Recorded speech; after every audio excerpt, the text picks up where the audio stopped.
Out in the Lone Star State, this fellow dope dad could be under the bridge or on the rooftop, dabbing on a little Delta 8, but he chooses to take the high road, sidestep all of that BS, and go hit some of the nation's best flower and put it all on the web, because that's what he does.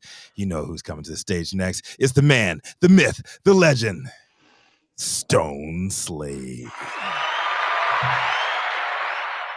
Can I just say, Jason Beck, take notes. That's how you do an introduction. Today, I see. Anyway, today my story comes out of Louisiana.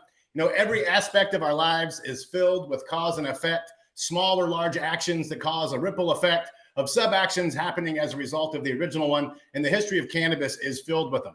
Prohibition was the cause, and the effect has been the creation of the illicit market and decades of unjust imprisonments. Some states are out there talking about THC caps as the cause, and the effect will be lower sales for legitimate cannabis businesses and surging sales for the illicit market.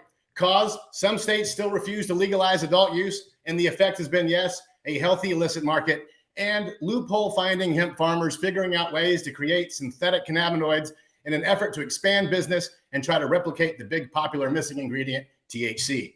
Recently, the Fed and many states have been cracking down with restrictions and bans on synthetic cannabinoid like Jason's favorite, Delta 8. But the state of Louisiana took a different approach. Instead of forcing business owners that had literally built an entire business around a product that never should have made it to market, instead of making them shut their businesses down, they decided to go ahead and regulate it. Under Louisiana state law, hemp products are limited to no more than 8 milligrams of THC per serving, no more than 1% THC by total concentration, and products meant to be inhaled, such as vape pens, are just not allowed.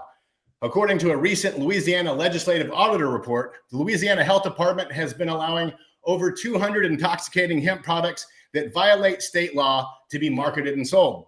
Of the 2,564 registered consumable hemp products sold in the state, 36 of those products that got passed were prohibited vape pens, another 198 edible products that exceeded the 8 milligram limit on THC, 52 of which the agency actually approved after the law setting the limit became effective. The report also noted that they may not have found all the offending products, and there may still be some on the shelves for you lucky Louisianans. I think that's what you're called. The state health department claimed that staffing issues, including constant turnover, as well as too few employees, have affected its ability to enforce state law. According to the Lafayette Daily Advisor, state officials have also blamed the hemp industry for figuring out ways to thwart state law. Mike Verdine, the agency's sanitarian services director, said, "The first go around seems like the industry found a way around us. Industry finds a way around our regulations sometimes." Louisiana Office of Alcohol and Tobacco Control Commissioner Ernest Liger insists that he's been lenient on enforcement, saying that he prefers to wait until after the 2-month legislative session that began April 10th, until after that, where he believes lawmakers will change and clarify the current laws. Now, at least 2 bills will be debated, one from Republican House Speaker Clay Schneider of Gonzales that would tweak serving size requirements, and another one from Senate Agriculture Committee Chairman Stuart Cathy of West Monroe that would require more significant rollbacks in the industry. Now, last month, House Speaker Clay Schneider also blasted the health department for failing to identify and punish the violators after auditors found the Department of Health has not enforced its emergency rule to remove these ineligible products, which became effective January 23rd. Now, since then, 2 lawsuits have been filed by hemp and industry entrepreneurs fighting any effort to remove any of the previously approved products from the shelves.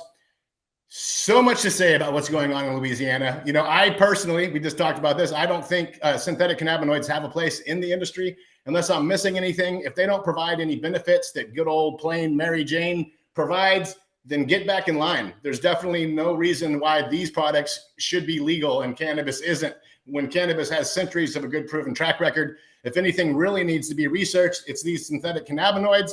And with that said, come on, man.